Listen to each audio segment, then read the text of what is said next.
बाप म्हणजे काय आहे? बाप म्हणजे जगण्याचं माप आहे, पाठीवरची थाप आहे. कधी रागावला तरीही ज्याची माया अमाप आहे, तो म्हणजे बाप आहे. बाप म्हणजे ध्येयाकडे नेणारी शिडी आहे, संकटातून पार करणारी होडी आहे. जो कधीही तिखट वागला तरीही आयुष्यभराची गोडी आहे.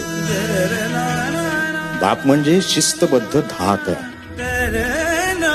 बाप म्हणजे शिस्तबद्ध धाक आहे. जगणं आपोआप आहे.